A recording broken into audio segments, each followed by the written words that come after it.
नमस्कार मित्रांनो, लग्न करायचं म्हटलं तर आत्तापर्यंत नवरदेवाला महत्त्व होतं आणि नवरदेव नवरीकडली चौकशी भरपूर करायचा. नवरीचं शिक्षण किती झालेलं आहे, मुलीचे मामा कुठले आहेत, अशा भलत्या चौकशा पहिल्यानं नवरदेव करायचे. पण आता उलट झालेलं आहे.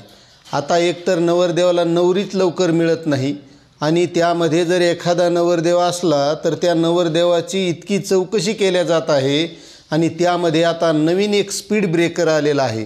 त्या स्पीड ब्रेकरबद्दल आपण सविस्तर माहिती बघणार आहोत. आता मित्रांनो, एकतर नवरदेव शिकलेला किती आहे, तो नोकरीला आहे का, त्याला जमीन किती आहे, त्याचे मामा कुठले आहेत, तो व्यसनी आहे का, अशा गोष्टी तर सगळीकडे बघितल्याच जातात. पण मित्रांनो, आता त्याही पुढे जाऊन समजा जर एखादा नवरदेव मुलगा नोकरीला असला तर त्या नोकरीच्या ठिकाणापर्यंत जाऊन गव्हर्मेंटला असेल तर तिथे चौकशी केले जाते. त्याचं खरंच पगार चालू आहे का, त्याचं नोकरीचं काम झालेलं आहे का, इथपर्यंत चौकशी केल्या जाते. आणि त्याच्या जमिनीचं असेल तर जमिनीचं खरंच जमीन आहे का, जमीन 7/12वर आहे का, त्याची 7/12 ऑनलाईन बघितल्या जात आहे, त्या गटात तेवढी जमीन आहे का, मग त्या जमिनीवर त्यानं काही कर्ज उचललेलं आहे का, तो काही कर्जबाजारी आहे का, इथपर्यंत. आणि काही तर शेतात जाऊनसुद्धा बघतात की खरंच जमीन कशी आहे, ओलिताखाली आहे का, विहीर आहे का, पाणी आहे का, इथपर्यंत पाहणं चाललेलं आहे. म्हणजे नवरदेवांना इतकी अडचण झालेली आहे की लग्न व्हायला मुश्किल झालेलं आहे. आणि त्यामुळे बऱ्याच गावामध्ये असे नवरदेव आहेत आणि जे रिकामे आहेत त्याला तर कोणीच विचारायला तयार नाही. मात्र जे काही कामधंदा करतात तर त्यांच्याबाबतही अशी चौकशी होत आहे.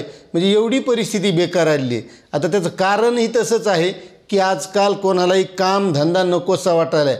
आयतं काहीतरी मिळावं, आपलं मजेत जीवन असावं असं प्रत्येकाला वाटतं. पण मजेत जीवन असं सहजासहजी जात नाही. त्यासाठी आपल्याला काहीतरी कामधंदा करावा लागतो, कष्ट करावे लागतात आणि पैसा मिळवावा लागतो. त्यावेळेस आपल्याला जीवन चांगलं चाललं जातं. मग आजकाल बरेच हे तरुण काय करत आहेत की शिक्षण झालं, नोकरी लागत नाही, मग काहीतरी व्यवसाय करावा तर नुसतंच आपलं इकडं तिकडं चक्रा मारणं, फेसबुक, व्हॉट्सअप याच्यातच आपला वेळ घालवत आहेत. म्हणून माझी तरुण मित्रांना विनंती आहे की आपण काहीतरी कामधंदा शोधला पाहिजे. आणि काहीतरी कामधंदा असल्याशिवाय आपल्या लग्नाला बी कोणी विचारणार नाही, हे सुद्धा तितकंच महत्त्वाचं आहे.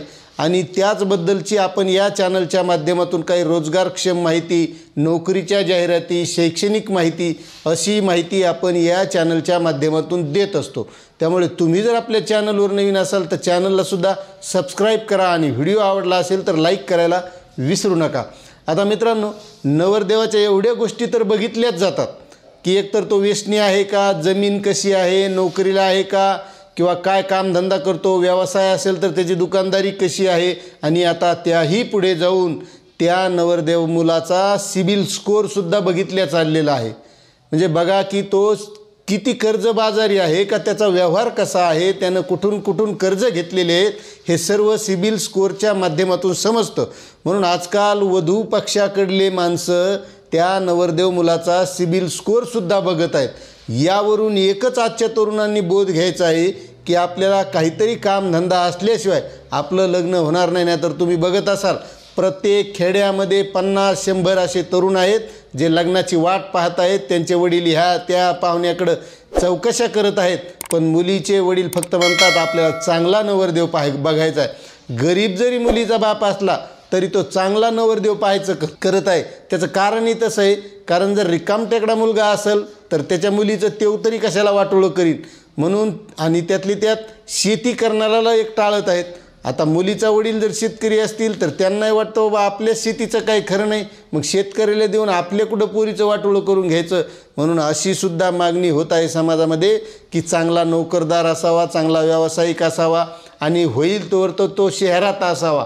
म्हणजे आपल्या मुलीला कुठं शेतात जायचं काम पडू नये, वावरात काम करायचं काम पडू नये, अशी सर्व वधूंच्या पित्यांची सध्या पाहणी चालू आहे.